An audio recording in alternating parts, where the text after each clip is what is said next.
McFadgen. He's here to talk to us all things movies and what's coming up over the course of the next couple of weeks and what's in theatres now. Good morning, Collie. Speaking of whoops now, here I am. Whoops, we let him in again. Yeah.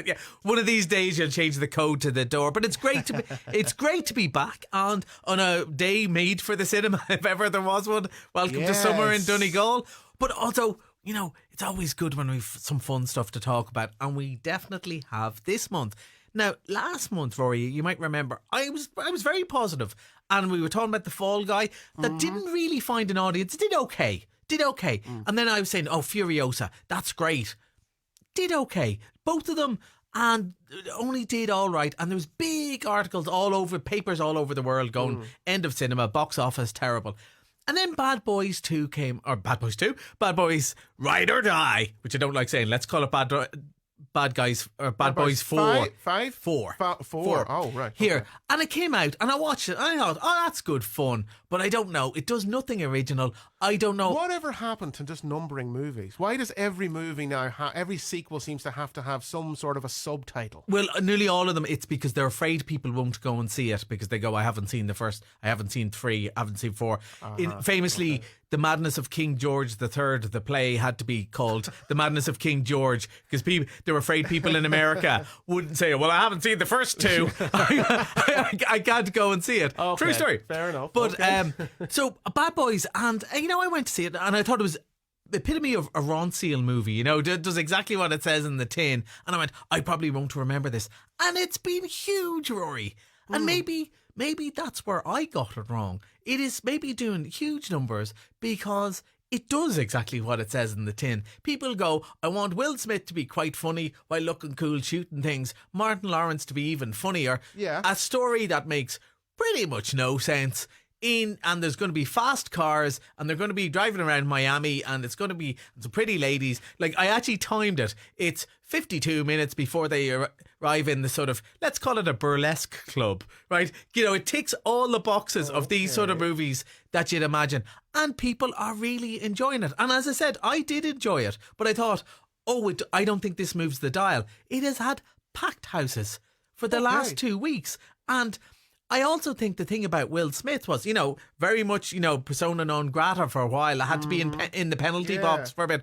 But coming back, rather than doing another nominated for an Oscar type movie, doing the, hey, it's the get jiggy with it guy. People, you know, remember what I used to be like. Yeah, remember what I used to be like. Yeah. I'll do that again. And you go, oh yeah, that's fine. It's like when these bands, you know, say, oh, I'll never do that song again. And then after a couple of album flops, they go, it's the greatest hits tour. Yeah, it's a bit like that. And it's really good fun. And speaking of sequels that are good fun, yesterday we got Inside Out 2. Now, it's another Pixar sequel, you know, and for a long time Pixar didn't do sequels. And then some of them weren't that great, but Inside Out was one of my favourite Pixars from the last couple of years, which is the one of the young girl, and it's all the emotions in her brain that rule her. It was very similar to when I was a kid growing up. I think it was the Dandy, could have been the numbskulls, all the little things that ran your brain, and that was the same sort of idea. And it was lovely and heartfelt, and it was all the things Pixar do of a movie for all the family. Little people can like just, you know, the funny creatures running around. There's a poignancy for the parents, you know, really pulls at the heartstrings. And when I heard they were doing a sequel, I was kind of going, I'm not sure. It was so good. But no, we're in safe hands here. It's not really a sequel as much as the next chapter. So the first one ends with a big red light going off on the alarm panel where the emotions are going, and one of them's going, what's puberty? And and next thing, puberty comes, and with it comes a whole load of new emotions, including anxiety, envy, ennui, which is so funny. It is just the boredom gene of just going, you're so boring to all our parents. And it's just, anybody with a teenager or a teenager to come will love that bit. Yeah. And embarrassment. And embarrassment is played by this huge guy who's a hoodie pulled up over his face, and you can just kind of see his nose, and every time he gets really embarrassed he turns around and you can see his builders crack, and it's just so funny and so cleverly, because you remember part of being a teenager is being mortified all the time by things you do, by your family, by your parents. And really, we just go into the next level, and Riley goes off to summer camp, and it's all about her finding out who she is and trying out new personalities, as kids often do when they turn that age and they go, I'm going to be a bit tougher and all that. And if the first one was kind of, to quote Led Zeppelin's Rain song, was that there has to be a bit of sadness in your life and a little rain must fall. This one's about, look, all the things make you who you are, even the bad bits of your personality. What's interesting there, I think, is, a lot of the younger kids who would have seen the original will now be able to identify. Oh, yeah. Because they've grown up with it. And actually, Amy Poehler said she thinks it should be like that old TV series 7 Up, where they go back every couple of years and make the the next version of it. And there is something in that, because like I'm 51 and I look back and go, God, when I was 45 I knew nothing, let alone when I, each time you go, right, I've learned everything now I figured it all out. Not a bit of it. It continues on all life, and it's lovely. And what's really unusual about it, it's a G-cert, right? Which means everyone can go and see it. There's nothing scary or spooky, but it really is the rare film that's a G-cert that everyone in the family can enjoy. And I mean, granny to the babies, there's something there for everyone. It's lovely, it's funny, it's sweet, and it's cute. The first of the sort of the family blockbusters. Oh yeah, season, and it already, it's only been open one day, and already the numbers are reflecting it. People are absolutely loving it and going to see it. Expecting it's great. Big things from that one. Yeah, all huge. Right. Okay. All right, we're going to take a quick commercial break. When we come back, we're going to talk blockbusters proper. Yeah. What's coming our way over the course of the next 4 weeks or so. Don't go anywhere. Put your harness on. Going to a tornado, for God's sake. He's insane. Holy. Twisters. Talking all things movies, what's in theaters right now and what is coming up over the next month or so. So here's one I've been waiting on for 28 years or so, give or take. And I'm a little bit worried, because it's the original was one of my all-time favourites. It was the first movie I ever saw in what's now Eclipse cinemas. Lifford-Strabane. Okay. And I think it was actually opening weekend. I think you might be right. Yeah, 1996. Yeah. It was Twister. Yeah. And here we are, 2024. Twisters. Yeah, at least they haven't gone, Twister, like we were talking about before. Subtitle on. They've gone the aliens one, which is good. Now, I understand that you're worried about this, because let's face it, you've had your heart broken a few times lately with the movies that you've loved as a young fella. Well, I'll tell you where I am, right? I'm thinking back to about 10 years ago, which is even scary to say that now. But when you had, I'm just thinking around the same time as Twister came out, the other big one that year was Independence Day. Yeah, Independence Day 2 was awful. Exactly. Independence Day regurgitation or something. Yeah, head wreck, car crash, whatever it was called. That's what I'm worried. I mean, it was awful. Yes. There are no redeeming qualities at all. The storytelling, the acting, the visuals, everything was just wrong about it. I couldn't agree more with that. I'm a bit more optimistic about Twisters, and for a couple of reasons. One thing, if they get the effects right, the technology has moved on, but even stuff like drones where they can actually fly into actual Twisters, get the footage and use it in the movies.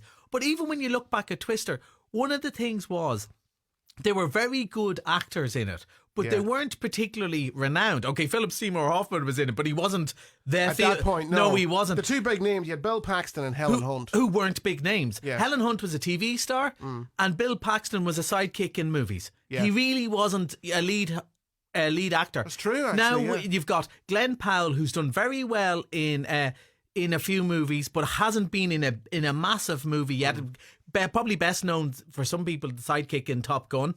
Yeah. You have Daisy Edgar Jones, who had the crawfish thing, but really is best known as a TV star. Yeah. So hopefully they've spent the money on the story and the looks of the movie and a couple of fine actors rather than, a megastar, rather than a Will Smith where all the money goes to them and none of the money goes to the movie. So I'm hoping for that reason that it kind of let's nature be the star, because that was one of the things about the first one. Let's be honest, the main fun of it was the twisters. Well, it was the special effects, but you need to remember as well, it was the mid-90s. We were just off the back of Jurassic Park and Terminator 2, where CGI had just sort of exploded, and look at all these things we can do.